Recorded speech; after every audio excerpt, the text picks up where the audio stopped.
Many churches all over Goa celebrated Requiem Masses for the departed leader of the Catholic Church, the Supreme Pontiff Pope Francis. He was best known as an apostle of peace, to bring peace among warring nations. He was also an apostle of the poor and marginalized. He lived a very frugal life in the footsteps of his role model Saint Francis of Assisi. He was the first digital pope with Facebook and Twitter accounts with 53 million followers.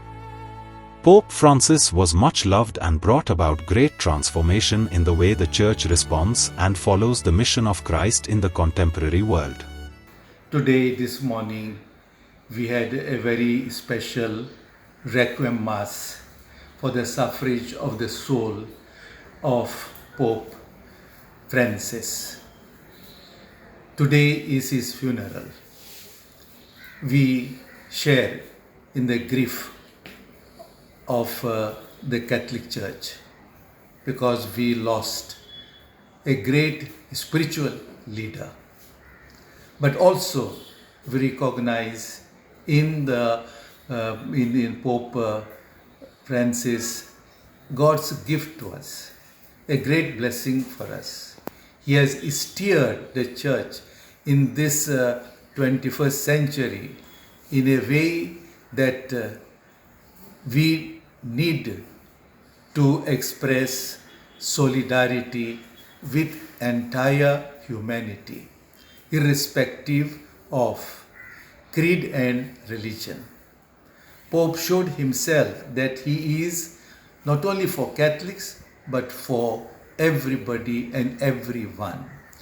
Now, he was a very, very much close to the downtrodden, to the poor, the needy, the marginalized, those people set aside by the society, ostracized. He had a great desire to bring them together at the human level. And he succeeded, so to say, because he was admired by leaders of nations and people.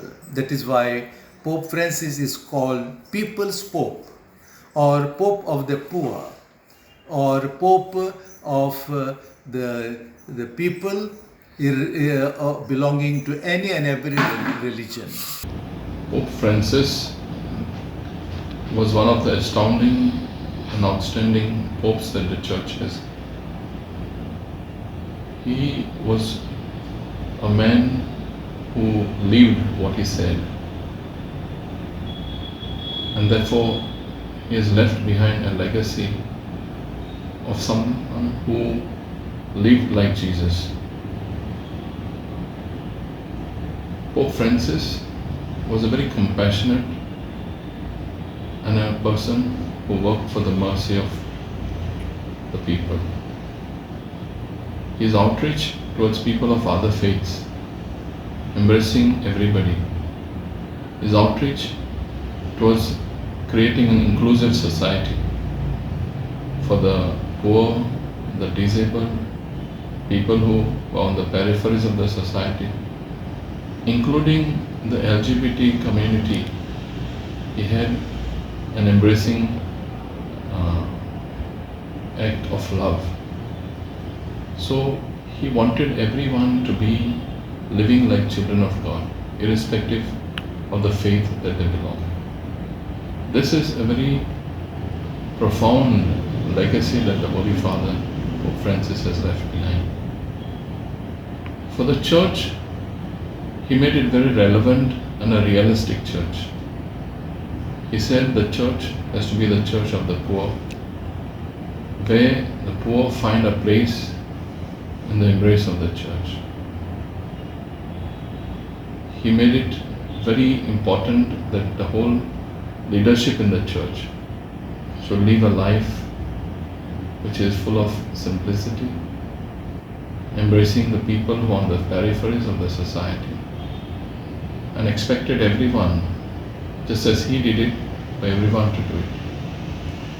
He had a very particular corner in his heart for the migrants.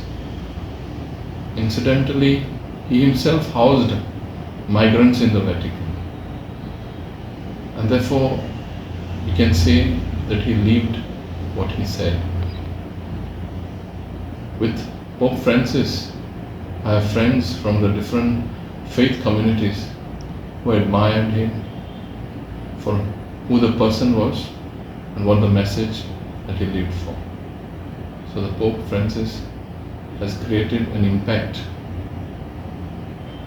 to make the church realistic, relevant, and loving. The pontificate of Pope Francis lasted 12 years. And during these 12 years, his contribution is immense, great.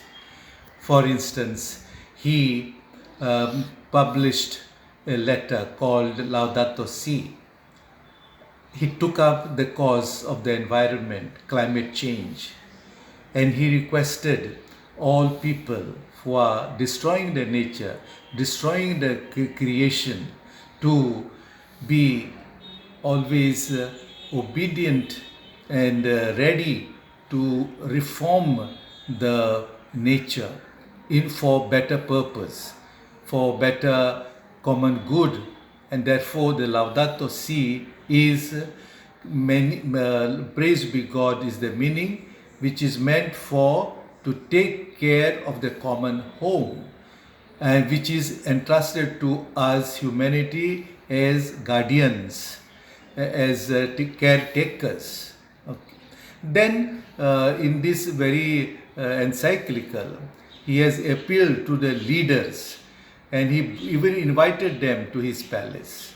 And this work that he has left behind is not yet completed, because he had drawn a 7-year-long plan, which is coming to an end this year. And we have to thank God for giving us so many resources. This is what he was telling us and teaching us. And he took the name Francis when he was elected from the Francis of Assisi. Francis of Assisi was a very, very poor person, poor man, a poor brother, Franciscan, Capuchin. And he always lived in utter self-sacrificing life. His lifestyle was simple. And Pope Francis, his name was George Bergoglio, Mario George Bergoglio, said, I will take this name of Francis. That is what he meant to say, I will draw inspiration from this saint, and I will serve the church of the poor and build up a church of the poor. And this is yet to be realized by his successor and all of us working hand in hand. We have another letter of his, Fratelli Tutti, where he says we are all brothers and sisters. We have to work together to bring about development, improvement in the right sense of the word. Not only just infrastructure, destroying the nature, destroying the resources, but to take care of them. So his contribution, without doubt, is immense. Not only for the Catholic Church, for anybody and everybody, for the entire society. Today is his funeral. We thank God for his gift to us, gift to the church, gift to the humanity, and we hope and pray that whatever tasks are unfinished, we will go forward to finish them, complete them, and in this way to live his memory always with us. Like, subscribe, and get notified.